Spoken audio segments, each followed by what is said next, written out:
Vote আমি দেব, যাকে খুশি তাকে দেব। বর্তমান সরকারের প্রতিশ্রুতি সাধারণ জনগণের ভোটার অধিকার নাকি ফিরিয়ে দেবে।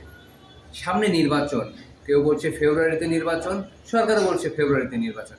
আসলে কি ফেব্রুয়ারিতে নির্বাচন হবে? আমরা কি ভোট দিতে পারবো? নাকি আবার ফেব্রুয়ারির নির্বাচন চলে যাবে আরও একটু পিছিয়ে, আরও একটু আগে? রাজনৈতিক মতপার্থক্য নাকি আবার ঘটবে, আবারও আন্দোলন সংগ্রাম এগুলোই চলবে? আমরা চাই দেশটা শান্ত আছে, শান্ত থাকুক। আমরা আমাদের ভোটার অধিকার প্রয়োগ করি সঠিক ব্যক্তির মাধ্যমে, কিন্তু সেই ব্যক্তি যেন দেশের জন্য মঙ্গলজনক হয় এবং দেশের উন্নয়নে কাজ করে। এটা তো গেল দেশের দিক। আমরা 4 আসনে যে নির্বাচিত প্রার্থী হবে বা যারা নির্বাচন করবে, তারা আমাদের ঈশ্বরদীর জন্য কী দেবে?